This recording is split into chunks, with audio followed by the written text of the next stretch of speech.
पहला पत्रस पहला अध्याय। आइए आज हम पत्रस की पहली पत्री के पहले अध्याय को खोलें। बहुत से शिष्य थे जो यीशु के पीछे हो लिए थे। उसने उनमें से 12 को चुना कि वे प्रेरित बने।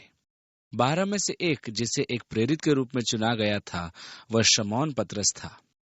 धंधों के हिसाब से तो शमौन पत्रस एक मछली पकड़ने वाला था। प्रभु के द्वारा उसे मछली पकड़ने से बुलाया गया था। गलील के समुद्र में मछली पकड़ने वाला पतरस मनुष्यों का पकड़ने वाला बना। पतरस स्वभाव से अत्यंत आवेगशील तथा शारीरिक रूप से एक लंबा चौड़ा व्यक्ति था। वह कलीसिया के अगुओं में से एक मुख्य अगुआ था। अब वह अपनी पहली पत्र लिखते हुए अपना परिचय इस प्रकार करता है। पतरस की ओर से जो यीशु मसीह का प्रेरित है, उन परदेशियों के नाम। यहाँ तितर बितर शब्द के लिए यूनानी शाब्दिक अर्थ है बिखरे हुए, जैसा कि इस पद में हम आगे पढ़ते हैं, जो पुंतुस, गलातिया, कप्पदूकिया, आसिया और बिथुनिया में तितर बितर होकर रहते हैं। आरंभिक कलीसिया के दिनों में यरूशलेम की कलीसिया के विरोध में सताव उठ खड़ा हुआ था, और उस सताव के परिणाम स्वरूप बहुत सारे मसीही संपूर्ण संसार में भिन्न भिन्न देशों में तितर बितर हो गए थे और बिखर कर रह रहे थे। और इन्हीं मसीहियों के लिए जो सताव के परिणाम स्वरूप बिखर गए थे, उनके बारे में प्रेरितों के काम की पुस्तक में लिखा है। यहाँ पतरस इन्हीं को अपनी पत्री में संबोधित कर रहा है। प्राथमिक रूप से यूनानी विश्वासी यरूशलेम में सताव के कारण तितर बितर हो गए थे।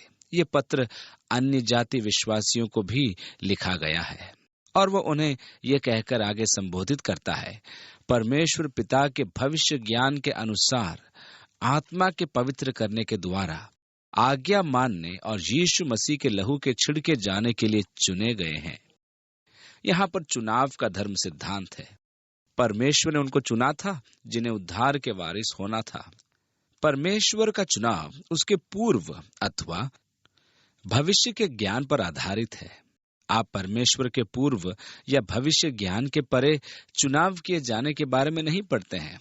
अब यदि आप विश्वास करते हैं कि परमेश्वर सब कुछ जानता है, तब तो आपको चुनाव के धर्म सिद्धांत के साथ कोई समस्या नहीं होनी चाहिए। यदि आपके पास एक सीमित परमेश्वर है जिसके पास एक सीमित ज्ञान है, तब तो चुनाव के धर्म सिद्धांत के प्रति आपके पास समस्याएं हो सकती हैं। इफिसियों के पहले अध्याय में पौलुस हमें बताता है कि उसने हमें जगत की उत्पत्ति से पहले उसमें चुन लिया। यहाँ चुनाव या चयन किया जाना परमेश्वर के पूर्व या भविष्य ज्ञान के अनुसार है। अब आइए इसे इस रूप में रखें। क्या परमेश्वर सब कुछ जानता है? हाँ, हम विश्वास करते हैं कि हाँ, वह जानता है। सब बातों को तो वह पहले से जानता था, याकूब ने कहा, जगत की उत्पत्ति से, जैसा कि प्रेरितों के काम उसके 15वें अध्याय में लिखा है। यदि परमेश्वर सब बातों को जानता है, तब परमेश्वर के लिए किसी भी बात को सीखने की कोई आवश्यकता नहीं है। किसी भी बात को सीखना उसके लिए असंभव है, क्योंकि वह तो उसे पहले से ही जानता है। यदि कभी परमेश्वर किसी बात को जानना चाहे, तब आप जान ले कि वह तो उस बात को पहले से ही जानता है। ध्यान दें, हमारे साथ समस्या यह है कि हम इस समय सीमा में रह रहे हैं। हम प्रत्येक बात के बारे में सोचते हैं, और जैसा कि चक विस्लर ने कहा है, परमेश्वर हमारे समय विस्तार या माप से बाहर है और अपने उत्कर्ष स्थान से नीचे देख रहा है। वह एक ही समय में आरंभ और अंत या समाप्ति को देख सकता है, इसलिए वह आरंभ से ही सब बातों को जानता है। अतः यदि परमेश्वर को कभी यह मालूम हो कि कौन बचाया जाएगा अर्थात उद्धार पाएगा, तब वह हमेशा से जानता था कि वह कौन होगा, कौन उद्धार पाएगा। यह है परमेश्वर का भविष्य या पूर्व ज्ञान।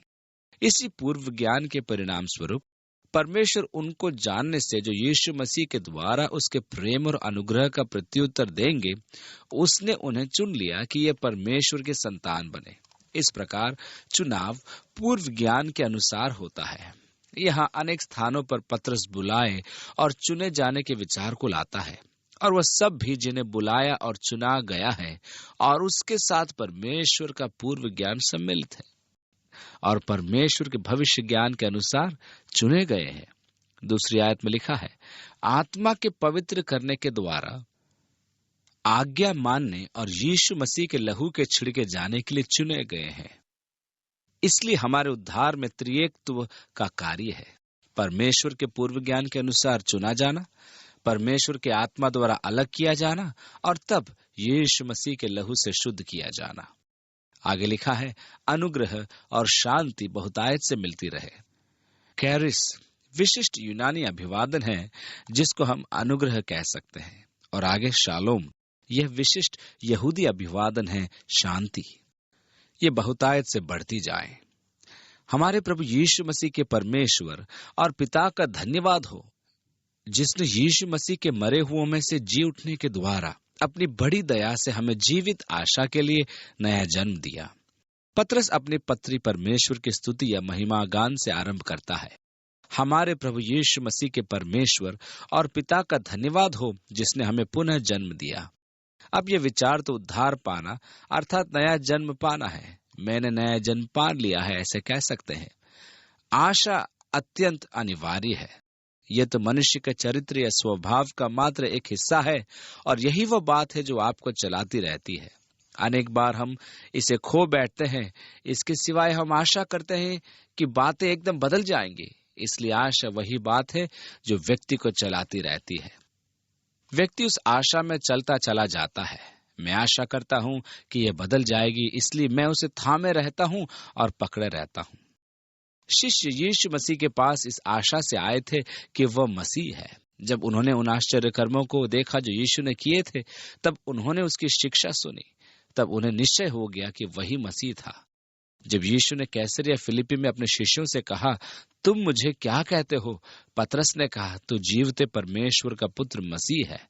यीशु ने कहा, हे शमौन योना के पुत्र, तू धन्य है, क्योंकि मांस और लहू से नहीं, परंतु मेरे पिता ने जो स्वर्ग में है ये बात तुझ पर प्रकट की है। उन्हें विश्वास करना ही पड़ा था। वे इस बात के कायल थे कि यीशु ही मसीह था। आरंभ से तो वे नहीं समझे थे कि ये कैसे हो सकता है कि मसीह दुख उठाए और मारा जाए।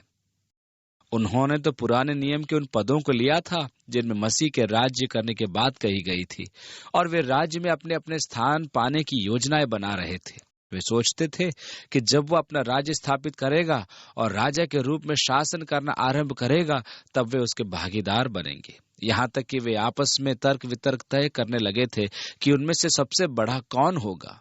मैं ये बनूंगा, मैं वो बनूंगा। निश्चय ही याकूब और यूहन्ना की माँ यीशु के पास आई और कही, प्रभु मैं आपकी कृपा चाहती हूँ। जब तो अपना राज्य स्थापित करे, तब होने दे कि मेरे ये दोनों पुत्र तेरे दाहिनी और बाएं हाथ बैठे। और वे परमेश्वर के राज्य के शीघ्र स्थापना किए जाने की ओर देख रहे थे। और जब कभी यीशु उनसे अपनी आने वाली मृत्यु की बात करता था, तो वे बेचैन हो उठते थे।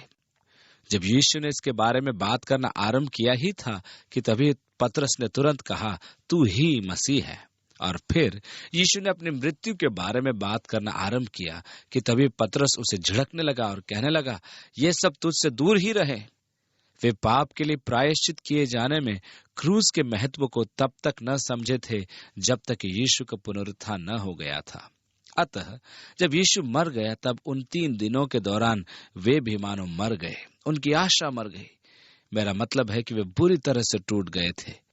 पुनरुत्थान के बाद जब इमाउस के मार्ग पर यीशु 2 शिष्यों से मिला, और वे शिष्य जो अपने मार्ग पर निराशाजनक अवस्था में चलते जा रहे थे, तभी यीशु ने उनसे कहा, तुम इतने उदास क्यों हो? समस्या क्या है? क्या हुआ? उन्होंने कहा, तू यहाँ पर निश्चय ही अकेला परदेसी होगा, जिसे यह तक नहीं मालूम कि इन दिनों में यरूशलेम में क्या क्या हुआ है। उसने कहा, कौन सी बातें?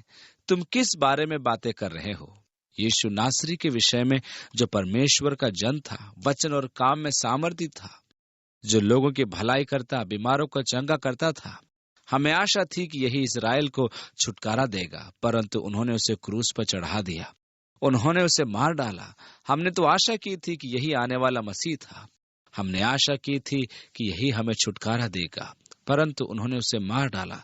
सब कुछ समाप्त हो गया। उनकी आशा मर गई थी।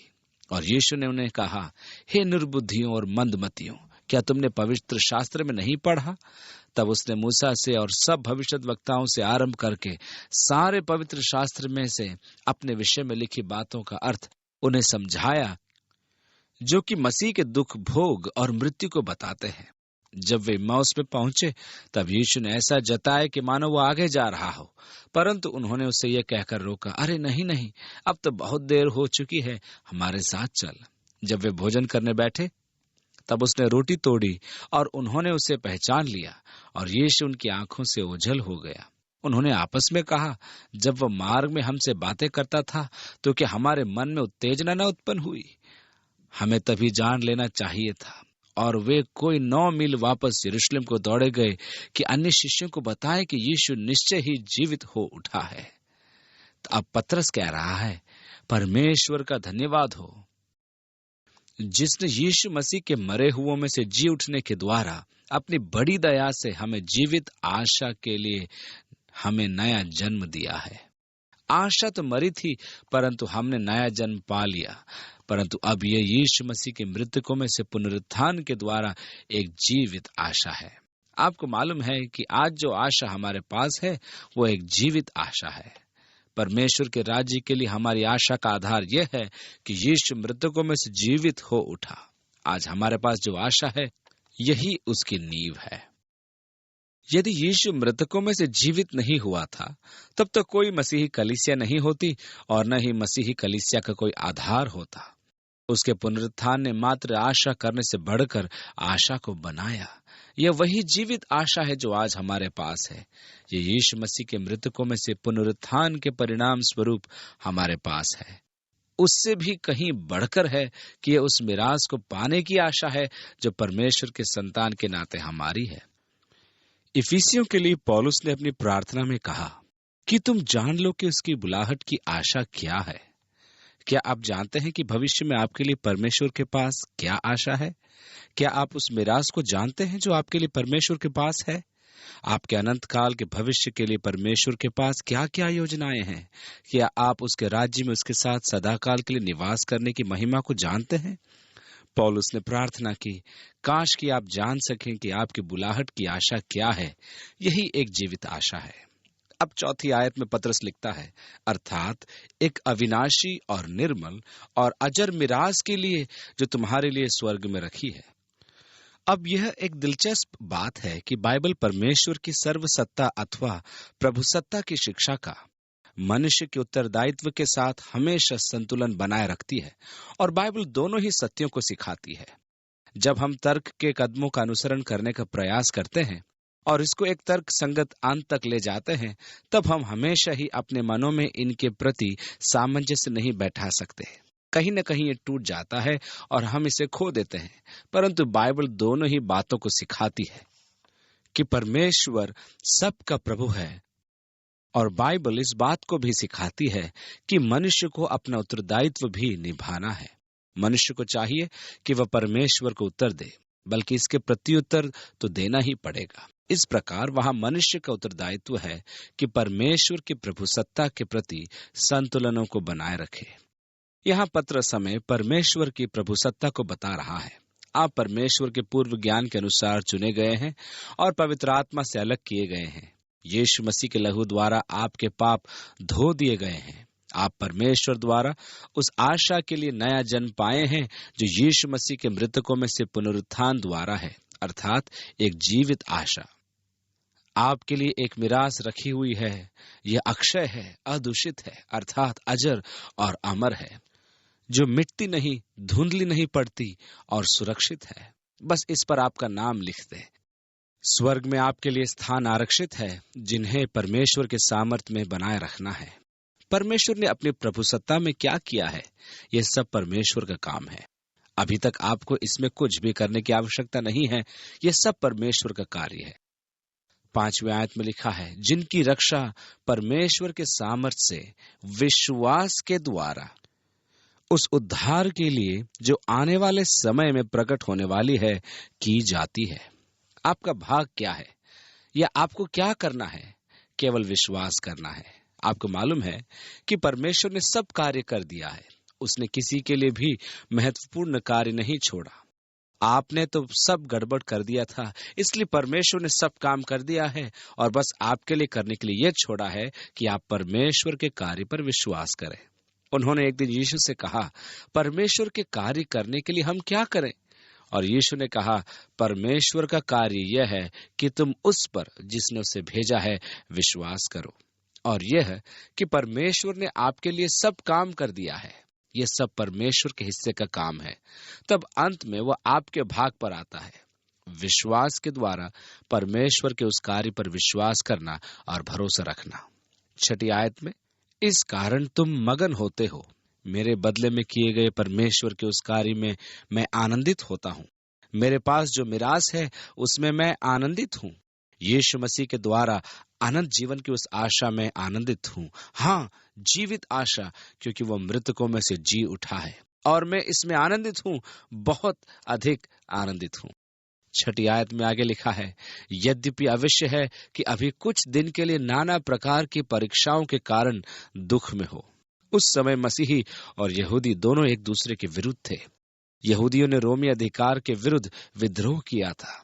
इस पत्री के लिखे जाने के 6 वर्षों के अंदर वे एक और बगावत आरंभ करने वाले थे, जो कि तीतुस की घेराबंदी से संबंधित थी, जो कि यरूशलेम का विनाश लाने वाली थी। फिर एक और बार उन्हें उस समय विद्रोह करना था जब उन्हें हेद्रियान के शासन में पूर्णतः नष्ट कर दिया गया था। उस समय बार कोदा उस छोटे से गांव में सटा हुआ था, जो कि मसादा की कहानी के समान थी। वह यह थी कि तब कोई नहीं बच पाया था, इसलिए इस पूरे दृश्य पटल के बारे में हम बहुत ही थोड़ा ही जानते हैं। यहाँ तक कि उन दिनों में यहूदियों ने सताव सहा था क्योंकि वे यहूदी थे। दूसरी बात, उन्होंने इसलिए सताव सहा था क्योंकि उन पर सताव आया था और वे मसीही थे। यहूदी मसीही यानी कि दुगुना संकट। इसलिए जहां जहां वे गए वहां वहां अत्याचार सहा। पतरस उनके भविष्य में मग्न होने के विषय में लिखता है कि, और ये इसलिए है कि तुम्हारा परखा हुआ विश्वास, जो आग से ताए हुए नाशवान सोने से भी कहीं अधिक बहुमूल्य है, यीशु मसीह के प्रकट होने पर प्रशंसा और महिमा और आदर का कारण ठहरे। दूसरे शब्दों में, ये सब शुद्धिकरण अर्थात शुद्ध किए जाने के अनुभव थे जिनमें से वे गुजर रहे थे। परमेश्वर अक्सर जांचों और परीक्षाओं को हमारे जीवनों में शुद्धिकरण लाने के लिए उनका उपयोग करता है। अग्नि से धातु मैल को जलाने की भांति परमेश्वर हमें जांच या परीक्षा में पड़ने देता है, जिससे कि हम परिष्कृत और शुद्ध किए जा सके। तुम्हारा परखा हुआ विश्वास, जो आग से ताए हुए नाशवान सोने से भी कहीं अधिक बहुमूल्य है, यद्यपि तुम्हारा विश्वास आग से जांचा जाएगा, इसमें परमेश्वर का अभिप्राय यह है कि वे यीशु मसीह के प्रकट होने पर प्रशंसा और महिमा और आदर का कारण ठहरे। 8वीं आयत में, उससे तुम बिन देखे प्रेम रखते हो और अब तो उस पर बिन देखे भी विश्वास करके ऐसे आनंदित और मगन होते हो जो वर्णन से बाहर और महिमा से भरा हुआ है। अधिकांश हम ठीक उन्हीं दशाओं में होते हैं जिन्हें पतरस लिखता है। हमने यीशु को तो नहीं देखा, पर फिर भी हम उससे प्रेम करते हैं। उसे देखा ही नहीं, फिर भी मैं उससे प्रेम रखता हूँ। और मैं इस आशा, मिरास, उद्धार और अनंत जीवन में बड़े आनंद के साथ आनंदित होता हूँ, जो कि अवर्णनीय है। मेरे हृदय में जो आनंद है उसका वर्णन मैं आपसे नहीं कर सकता। मेरे पास वर्णन के लिए शब्द ही नहीं। परमेश्वर की संतान होने के नाते जो आनंद मुझ में है उसका वर्णन करने के लिए मेरे पास शब्दावली नहीं है। यह अवर्णनीय आनंद है और महिमा से भरपूर है। 9वीं आयत में, और अपने विश्वास का प्रतिफल अर्थात आत्मा का उद्धार प्राप्त करते हो। यहीं पर तो मेरा विश्वास उद्धार पाने के निर्णायक स्थान पर या चरम पर आ जाता है। इस प्रकार विश्वास जांचा गया। मेरे जीवन को इन अग्नि परीक्षाओं से गुजरना पड़ा, जिससे कि जब मसीह प्रकट हो तो मेरा विश्वास प्रकट में दिखाई दे, अर्थात यीशु मसीह के प्रकाश और अपनी आत्माओं के उद्धार प्राप्त करने के समयों पर विश्वास दिखाई दे या प्रकट हो। 10वीं आयत में आगे लिखा है, इसी उद्धार के विषय में उन भविष्यद्वक्ताओं ने बहुत खोजबीन और जांच पड़ताल की, जिन्होंने उस अनुग्रह के विषय में जो तुम पर होने को था भविष्यवाणी की थी। उन्होंने इस बात की खोज की कि मसीह का आत्मा जो उनमें था और पहले ही से मसीह के दुखों की और उसके बाद होने वाली महिमा की गवाही देता था, वो कौन से और कैसे समय की ओर संकेत करता था। अब वो यहाँ यह कह रहा है कि भविष्यद्वक्ताओं ने जो कुछ लिखा था, उन सब बातों को भविष्यद्वक्ता वास्तव में पूरी रीति से समझ नहीं पाए थे। हम स्मरण करते हैं कि जब दानियल उन बातों को समझने की खोज में लगा हुआ था जिनके बारे में वो लिख रहा था, तभी प्रभु यहोवा ने कहा, दानियल, इन्हें मुहर बंद कर दे। ये अभी के लिए नहीं है, ये तो भविष्य के लिए है, और अंतिम दिनों में ज्ञान बहुत बढ़ जाएगा, वे तब इन्हें समझेंगे। इसलिए तू इन्हें मुहर बंद कर दे। तुझे ये बातें इसलिए नहीं दी गई हैं कि तू इसे समझे। एक भजन है जहां पर लिखा है, आने वाली पीढ़ी से प्रभु का वर्णन किया जाएगा। दूसरे शब्दों में, मैं उन बातों को लिख रहा हूं जिनके बारे में मैं वास्तव में नहीं जानता हूं, और जब मैं उन्हें समझने का प्रयास करता हूं तो मैं तो केवल इतना जानता हूं कि मैं इन तमाम बातों को आने वाली पीढ़ी के लिए लिख रहा हूं। ये ऐसा कुछ नहीं जिसे मैं पूरी रीति से समझता हूं। भजन 22 के 30 और 31वीं आयतों में इस प्रकार लिखा है, वे आएंगे और उसके धार्मिकता के कामों को एक वंश पर जो उत्पन्न होगा यह कहकर प्रकट करेंगे कि उसने ऐसे ऐसे अद्भुत काम किए हैं। दूसरे शब्दों में, आपको मालूम है कि यह बाद या आने वाले दिनों में पूरा होगा। और 30वें पद में ऐसा भी लिखा है, एक वंश उसकी सेवा करेगा, दूसरी पीढ़ी से प्रभु का वर्णन किया जाएगा। वे आएंगे और उसके धार्मिकता के कामों को एक वंश पर जो उत्पन्न होगा प्रकट करेंगे। इसलिए भविष्य के लिए लिखते समय वे वास्तव में उत्सुक थे। अब मैं उस समस्या की कल्पना कर सकता हूं जब उसने मसीह के लिए लिखा था, क्योंकि यशायाह ने अपने 9वें अध्याय में कहा, क्योंकि हमारे लिए एक बालक उत्पन्न हुआ, हमें एक पुत्र दिया गया, और प्रभुता उसके कांधे पर होगी, और उसका नाम अद्भुत, युक्ति करने वाला, पराक्रमी परमेश्वर, अनंत काल का पिता और शांति का राजकुमार रखा जाएगा। उसकी प्रभुता सर्वदा बढ़ती रहेगी और उसकी शांति का अंत न होगा। इसलिए वह उसको दाऊद की राजगद्दी पर इस समय से लेकर सर्वदा के लिए न्याय और धार्मिकता के द्वारा स्थिर किए और संभाले रहेगा। सेनाओं के यहोवा की धुन के द्वारा यह हो जाएगा। और वो मसीह के लिए लिख रहा था, और आपको मालूम है कि वह दाऊद के सिंहासन पर बैठकर राज्य करेगा। कितनी अनोखी बात। और फिर यशायाह अपने 53वें अध्याय में कहता है कि वह अपराधियों के संग गिना गया अपनी मृत्यु के अवसर पर। आगे कहता है, वो हमारे अपराधों के कारण घायल किया गया, वो हमारे अधर्म के कामों के कारण कुचला गया। हमारी शांति के लिए उस पर ताड़ना पड़ी कि उसके कोड़े खाने से हम लोग चंगे हो जाए। हम तो सब के सब भेड़ों के समान भटक गए थे, हम में से हरेक ने अपना अपना मार्ग लिया, और यहोवा परमेश्वर ने हम सबों के अधर्म का बोझ उसी पर लाद दिया। उस पर थूका गया, उस पर मार पड़ी, और हमने उस पर ध्यान नहीं दिया। और इस प्रकार वह इन बातों को लिख रहा है जो पूर्णतः असंगत प्रतीत होते हैं, परंतु वो आने वाले समय के विषय में लिख रहा था। यशायाह तो पवित्र आत्मा से प्रेरणा पाकर लिख रहा था, अर्थात उसने वही सब लिखा जो पवित्र आत्मा ने उससे कहा। यशायाह अपने बारे में क्या कल्पना करता है, जरा उसकी कल्पना करें। यहाँ संसार में मैं ये सब लिख रहा हूँ, ये तो समझदारी की बात नहीं लगती। दाऊद के सिंहासन से वह सदाकाल तक राज्य कैसे कर सकता है, और फिर उसे मृत्युदंड कैसे दिया जाएगा। और इस प्रकार भविष्यद्वक्ता इस अनुग्रह के विषय में लिख रहा है जिसे आपके पास आना था। वे अपने ही दिमागों और हृदयों में खोज रहे होंगे कि मसीह का आत्मा किस समय को बता रहा था और किस ढंग से ये सब पूरा होगा। जबकि पवित्र आत्मा ने ठीक उसी समय पर मसीह के दुख भोगने को पहले से ही बता दिया और इसकी साक्षी दी। वे मसीह के दुख भागों से संबंधित अपनी ही भविष्यवाणियों को नहीं समझ पाए थे। और फिर 22वें भजन में, जिसे हमने पहले बताया, वहां लिखा है, हे मेरे परमेश्वर, तूने मुझे क्यों छोड़ दिया? तू मेरी पुकार से और मेरी सहायता करने से क्यों दूर रहता है? मेरा उद्धार कहाँ है? अर्थात मेरे करहाने का वचन मेरे उद्धार से दूर है। हे मेरे परमेश्वर, मैं दिन को पुकारता हूँ परंतु तू उत्तर नहीं देता, और रात को भी मैं चुप नहीं रहता, परंतु तू जो इस्राएल की स्तुति के सिंहासन पर विराजमान है, तू तो पवित्र है। और तब वह आगे क्रूस पर चढ़ाए जाने के द्वारा मृत्यु का वर्णन करता है और आश्चर्य कर रहा है कि मैं किस बारे में लिख रहा हूँ, आने वाला मसीह। और फिर भी मैं उसके छेदे जाने की बात कर रहा हूँ।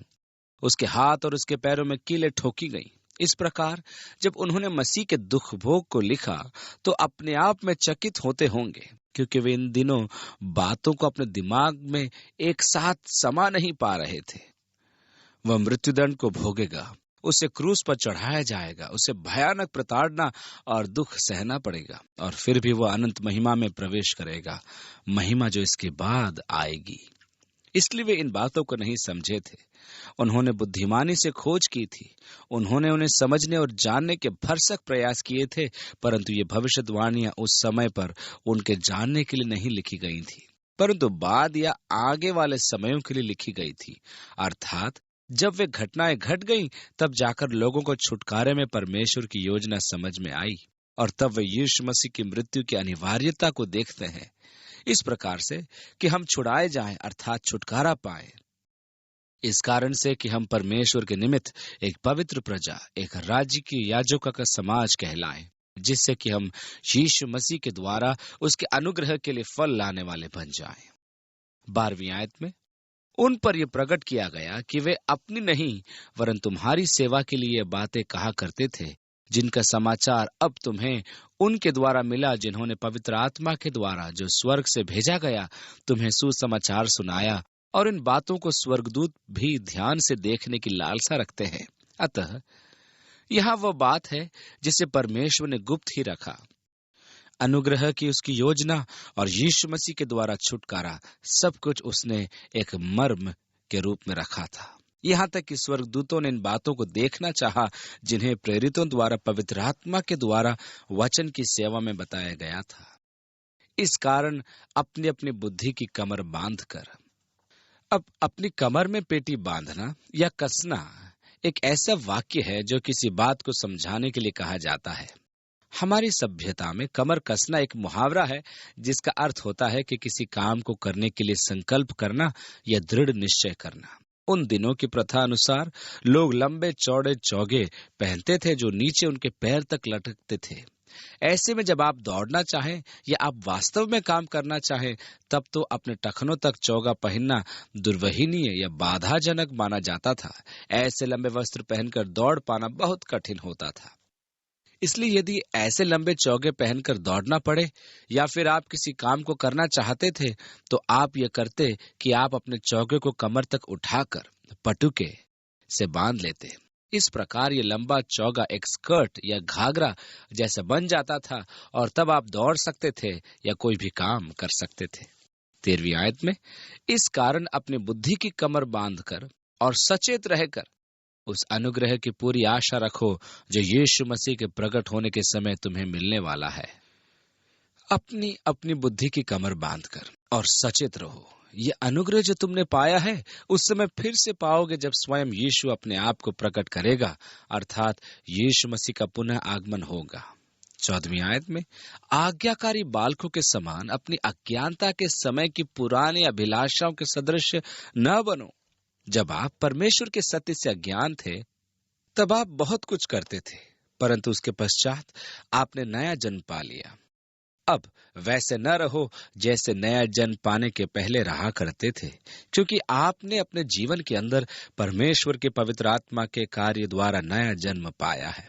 अब देखिए, सामान्यतः मनुष्य का शरीर मन और आत्मा से मिलकर बना है। मस्तिष्क पूरे शरीर तथा शरीर की अभिलाषाओं पर शासन करता है। नया जन्म पाया मनुष्य एक आत्मिक मनुष्य होता है। नए जन्म का अर्थ है कि अब आप आत्मा, मन और शरीर के अस्तित्व में रह रहे हैं। नया जन्म पाने के पहले आप शरीर और मन और आत्मा के नियंत्रण में रहते थे। शरीर, मन और आत्मा, मन का शरीर पर और शरीर के अभिलाषाओं पर नियंत्रण होता था। नया जन्म पाने के बाद आप अपने शरीर की लालसा से शासित नहीं होते। तब आप पाते हैं कि जीवन खाने और पीने से कहीं बढ़कर है। अब आप पवित्र आत्मा द्वारा शासित होते हैं। अब आप में पवित्र आत्मा का मन है और अब आपका मन पवित्र आत्मा की बातों पर लगा रहता है। आपका मन पवित्र आत्मा की बातों पर लगा रहता है। वे जो शरीर के हैं, वे शरीर की बातों पर मन लगाते हैं, परंतु शरीर पर मन लगाना तो मृत्यु है, परंतु पवित्र आत्मा पर मन लगाना जीवन और आनंद और शांति है। अब पतरस यहाँ यह कह रहा है कि आज्ञाकारी बच्चों के समान अपने जीवन की चाल को पुराने जीवन के समान न चलाओ, जो कि आपके शरीर की लालसा के समान जीता था और आपके शरीर द्वारा शासित होता था। पहले आपका मन और जीवन आपके शारीरिक अभिलाषाओं के द्वारा चलाया जाता था।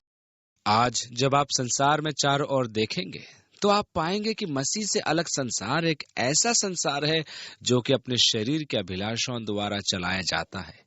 इसी के लिए तो एक व्यक्ति जीता है, यानी अपनी शारीरिक अभिलाषाओं को पूरा करने के लिए। संसार इन सब के बारे में ही तो बात करता है। 15वीं आयत में, पर जैसा तुम्हारा बुलाने वाला पवित्र है, वैसे ही तुम भी अपने सारे चाल चलन में पवित्र बनो। इसलिए हमको एक अलग किया हुआ जीवन जीने के लिए बुलाया गया है, एक पवित्रता और शुद्धता का जीवन। अपने शरीर के अनुसार नहीं जीना है, पर पवित्र आत्मा के अनुसार हमें जीवन जीना है। 16वीं आयत में, क्योंकि लिखा है, पवित्र बनो क्योंकि मैं पवित्र हूं। जब परमेश्वर ने लोगों को व्यवस्था दी, तब ये परमेश्वर की उद्घोषणा थी। 17वीं आयत में, और जबकि तुम हे पिता कहकर उससे प्रार्थना करते हो, जो बिना पक्षपात हर एक के काम के अनुसार न्याय करता है, तो अपने परदेसी होने का समय भय से बिताओ। अर्थात अपने जीवन में परमेश्वर को आदर देना न भूलो। 18वीं आयत में, क्योंकि तुम जानते हो कि तुम्हारा निकम्मा चाल चलन जो बाप दादों से चला आता है, उससे तुम्हारा छुटकारा चांदी सोने अर्थात नाशवान वस्तुओं के द्वारा नहीं हुआ। पुनः आज्ञाकारी बच्चों के समान अपनी अज्ञानता के भूतपूर्व लालसा के अनुसार अपने आप को न ढालो। अज्ञानता के समय की लालसा के अनुसार न चलो। आगे को परमेश्वर की बातों और पवित्र आत्मा की बातों के प्रति अज्ञान न बने रहो। इसलिए आगे को हम शरीर के पीछे चलकर खाली जीवन नहीं जीते, पर अब आत्मा के पीछे चलकर एक भरपूर जीवन जीते हैं। हम छुड़ाए गए हैं, पाप की दास्ता से स्वतंत्र किए गए हैं और अपने शरीर की गुलामी से स्वतंत्र किए गए हैं। चांदी सोने अर्थात नाशवान वस्तुओं के द्वारा नहीं। चांदी और सोने का सांसारिक रूप से एक अस्थायी मूल्य होता है। उनके लिए कोई अनंत मूल्य नहीं होता, केवल अस्थायी मूल्य। जब आप एक मनुष्य की आत्मा के विषय में बात कर रहे हैं, तब आप उस विषय की बात कर रहे हैं जो कि अनंत है। आप सांसारिक मूल्य से उसे जो कि अनंत है खरीद नहीं सकते। आप उद्धार को खरीद नहीं सकते। आप उद्धार को कमा नहीं सकते। आप उद्धार पाने के योग्य नहीं थे। यह परमेश्वर का वरदान है और अनुग्रह का कार्य है। ये ऐसा कुछ है जिसे आप प्राप्त करते हैं। अतः हम छुड़ाए गए नाशवान वस्तुओं जैसे चांदी सोने से नहीं, जो कि इस रिक्त जीवन से हैं, जिसे हम अभी जिया करते हैं। 18वीं आयत में, तुम्हारा निकम्मा चाल चलन जो बाप दादाओं से चला आता है। और निश्चय ही यहूदियों को लिखते हुए वो यहूदियों की समस्त प्रथागत परंपरावादी बातों के बारे में लिख रहा था, यहाँ तक कि आज के दिन तक वे इन्हीं में फंसे पड़े हैं। मेरा मतलब है कि आज भी उनके पास बहुत सारी प्रथाएं हैं। हमने तमाम परंपरावादी बातों और रीति रिवाजों को अपना लिया है, जो कि हमारी संस्कृति में गहराई से समाई हैं। इसलिए अच्छा तो यही होगा कि हम इनसे छुटकारा पा लें। बड़ा दिन या क्रिसमस मनाने की प्रथा भी ऐसे ही एक प्रथा है। हमें इससे दूर रहना है और सोच समझकर इसमें भाग लेना है। चर्च ने एक अवकाश के दिन को बस मसीही नाम दे दिया है, जिससे कि मसीही छुट्टी के दिन के उत्सव में शामिल हों, और वे इसे न्याय संगत बनाते हैं कि मसीही इसमें शामिल हो। कृपया इस बात का ध्यान अवश्य रखें कि आपका उत्सव मनाना गैर मसीही रीति से न हो, पर मसीही अधिक हो। व्यर्थ परंपराएं हमें हमारे बाप दादाओं से प्राप्त हुई। इससे दूर होना कठिन है। ऐसा क्यों? परंतु हमारा छुटकारा नाशवान वस्तुओं से नहीं, अर्थात व्यर्थ परंपराओं के रिक्त जीवन से नहीं हुआ, पर निर्दोष और निष्कलंक मेमने अर्थात मसीह के बहुमूल्य लहू के द्वारा हुआ। छुटकारा ये सब पुराने नियम में गूंथा गया था, जिसमें छुटकारे का विचार, छुटकारे की धारणा और बलिदान मेमने का विचार था। पुराने नियम में लिखा है कि प्रत्येक घराने में पहलौठा घात किया जाएगा। अपने घर की रक्षा करे, झुंड में से एक मेमना ले, मेमने को पहलौठा का स्थान लेने दे। 1 वर्ष का बिना दाग का निर्दोष मेमना, उसे वध करें और उसका लहू एक तसले में रखें और जूफा से उस लहू को अपने घर की चौखटों पर लगाएं। और आज रात को जब मैं देश में से होकर गुजरूंगा, तब जिस घर की चौखट पर लहू लगा देखूंगा, उसे छोड़ता जाऊंगा। यही तो फसा है, छोड़ा जाना। मैं जान लूंगा कि उस घराने के पहलौठे के लिए प्रतिस्थापक के रूप में मेमने को बलि किया गया है। मैं उस घर को छोड़ दूंगा, अर्थात उसके पहलौठों को नहीं मारूंगा। इस बलिदानी मेमने का विचार पुराने नियम से आया है। अंत में परमेश्वर ने अपने मेमने उसके पुत्र यीशु मसीह को प्रदान किया, जिसने मनुष्य के छुटकारे के लिए अपना लहू बहाया। इसलिए छुटकारे का मूल्य यीशु मसीह का लहू है। 20वीं आयत में उसका ज्ञान तो जगत की उत्पत्ति के पहले ही से जाना गया था। पुनः परमेश्वर ने सृष्टि की रचना के पहले से ही ये योजना बना ली थी। यह जानते हुए कि मनुष्य असफल हो जाएगा, उसे उद्धारकर्ता की आवश्यकता होगी। वो जानता था कि मनुष्य पाप करेगा। यह सिद्ध करने की इच्छा रखते हुए और ये दिखाने के लिए कि उसने मनुष्य से कितना अधिक प्रेम किया, उसने एक उद्धारकर्ता की योजना बनाई। पृथ्वी की नींव डाले जाने से पहले ही उसने ये योजना बनाई कि अपने पुत्र को भेजने के द्वारा वो अपने प्रेम का प्रदर्शन करेगा। इस प्रकार उसने ये प्रावधान रखा, ये बताने के लिए कि वो हमसे और आपसे कितना प्रेम करता है। आपको परमेश्वर के प्रेम पर शंका करने की आवश्यकता नहीं। आपको केवल इतना करना है कि यीशु मसीह के क्रूस को देखें।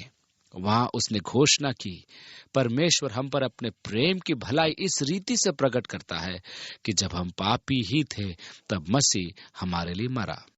हालांकि यह आरंभ ही से परमेश्वर की योजना थी, परंतु फिर भी यह तब तक पूरी नहीं हुई जब तक यीशु आ न गया और क्रूस पर चढ़ाया न गया।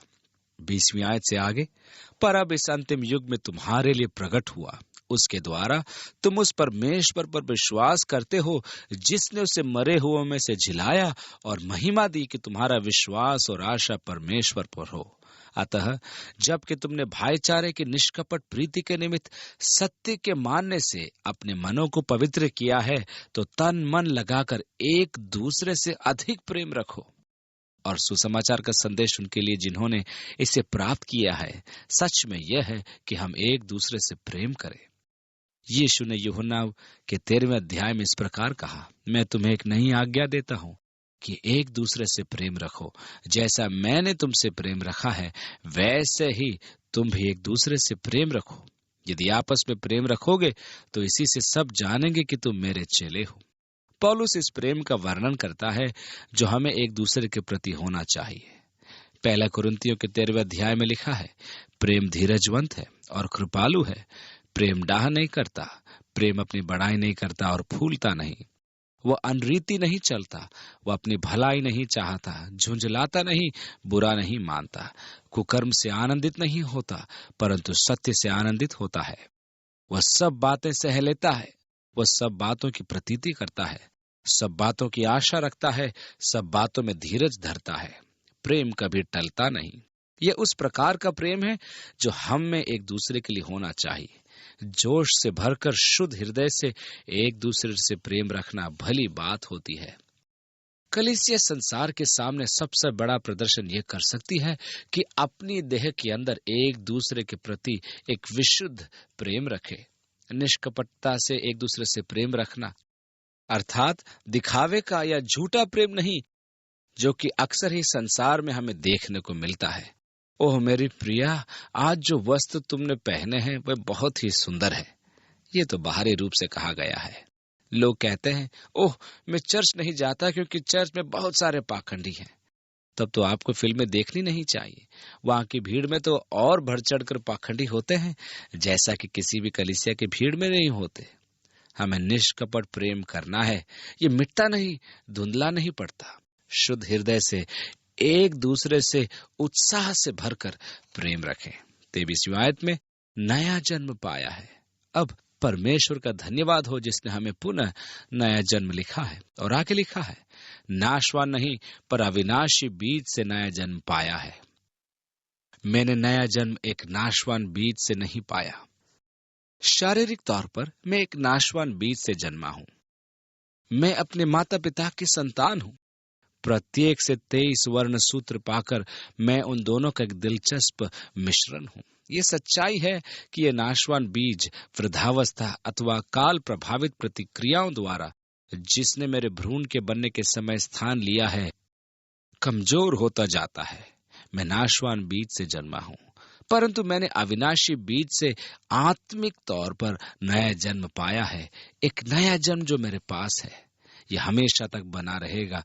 अविनाशी बीज से मैंने नया जन्म पाया है। अविनाशी बीज से परमेश्वर के जीवते और सदा ठहरने वाले वचन के द्वारा। यह परमेश्वर का वचन था जो मेरे हृदय में रोपा गया है। जिससे मेरा आत्मिक जीवन निखरा है, क्योंकि परमेश्वर का वचन जीवित और प्रबल और हर एक दोधारी तलवार से भी बहुत चोखा है, और प्राण और आत्मा को और गांठ गांठ और गूदे गूदे को अलग करके आर पार छेदता है, और मन की भावना और विचारों को जांचता है। ये विचारों का पहचानने तथा मनुष्य के हृदयों की आशयों को जानने वाला वचन है। परमेश्वर के चयन के द्वारा मैंने नया जन्म पाया है। यीशु ने कहा, एक बीज बोने वाला बीज बोने निकला। बोते हुए कुछ मार्ग के किनारे गिरा और रौंदा गया, और आकाश के पक्षियों ने उसे चुग लिया। कुछ चट्टान पर गिरा और उपजा, परंतु तरी न मिलने से सूख गया। कुछ झाड़ियों के बीच में गिरा, और झाड़ियों ने साथ साथ बढ़कर उसे दबा दिया। कुछ अच्छी भूमि पर गिरा और उगकर 100 गुना फल लाया। तब उसके शिष्यों ने कहा, प्रभु, इस दृष्टांत का अर्थ हमें समझा दे। तू किसके बारे में बातें कर रहा था? और यीशु ने कहा, खेत तो संसार है और बीज परमेश्वर का वचन है। हमने अविनाशी बीज से नया जन्म पाया है। ये बीज परमेश्वर का वचन है, एक अविनाशी बीज जिसके द्वारा हमने एक आत्मिक जीवन में नया जन्म पाया है। हालांकि पुराना मनुष्यत्व दिन प्रतिदिन नाश होता जाता है, परंतु पवित्र आत्मा के द्वारा हमारा अंदर का मनुष्यत्व नया होता जाता है। आज मैं आत्मिक रूप से स्वस्थ हूँ। हालांकि अपने पुराने शरीर में मुझे कहीं अधिक दर्द और पीड़ाएं होती हैं और जर्जरता बढ़ती जाती है, जैसा कि मैंने अपने सारे जीवन में शारीरिक रूप से अनुभव नहीं किया। जब दिन प्रतिदिन पुराना मनुष्यत्व नाश होता है, तब नया मनुष्यत्व मजबूत बनता जाता है। इन दिनों में तो यह पुराना शरीर नए मनुष्यत्व को संभालने में सक्षम नहीं रह पाएगा। इसलिए मेरी आत्मा इस नाशवान शरीर को छोड़कर परमेश्वर के नए भवन में चली जाएगी, जो हाथों से बना हुआ घर नहीं परंतु चिरस्थायी है। यह मिरास जो अविनाशी अदूषित मिट्टी नहीं, मेरे लिए स्वर्ग में आरक्षित है, क्योंकि विश्वास के द्वारा मुझे परमेश्वर के सामर्थ्य से बनाए रखा जाता है। अब 24वीं आयत में, हर एक प्राणी घास के समान है और उसकी सारी शोभा घास के फूल के समान है। घास सूख जाती है और फूल झड़ जाता है, परंतु प्रभु का वचन युगानुयुग स्थिर रहता है। अतः वे बातें जो जाती रहती हैं, वे बातें कभी बनी नहीं रहती। हमें नाशवान वस्तुओं से नहीं छुड़ाया गया, जो समाप्त हो जाएंगी, जैसे कि चांदी और सोना, परंतु यीशु मसीह के बहुमूल्य लहू से मैंने नया जन्म पाया है। नाशवान बीज से नहीं, परंतु अविनाशी बीज अर्थात परमेश्वर के वचन से। यीशु ने कहा, आकाश और पृथ्वी टल जाएंगे, परंतु मेरी बातें कभी न टलेंगी। ब्रह्मांड धीरे धीरे क्षीण होता जा रहा है। सूर्य जो प्रत्येक क्षण 1,20,00,000 टन पुंज छोड़ता है, वह भी कम होता जा रहा है। ये धीरे धीरे थका हुआ क्षीण हो रहा है। एक दिन आएगा जब सूर्य टिमटिमाने लगेगा और उसका प्रकाश जाता रहेगा। हो सकता है कि पहले हम असाधारण धधकने जैसे हों और फिर मर जाएं। सूर्य के लिए और 15-20 अरब वर्षों का आकलन करते हैं, पर सूर्य इतने वर्षों को तो ले ही चुका है। ये ठीक है, परमेश्वर का वचन तब भी हमारे चारों ओर बना रहता है, क्योंकि मैंने इस अविनाशी अर्थात अविकृत रूप में परमेश्वर के वचन से जन्म लिया है। ये नया जन्म है। आकाश और पृथ्वी टल जाएंगे, पर मेरी बातें, यीशु ने कहा, कभी न टलेंगी। मैंने परमेश्वर के वचन से जन्म पाया था, वह वचन जो सदा मुझ में बना रहता है। समस्त शरीर घास के समान है, ये सूख जाएगा और क्षीण हो जाएगा, यह फूल के समान मुरझा जाएगा और मर जाएगा, परंतु प्रभु का वचन सदा बना रहता है।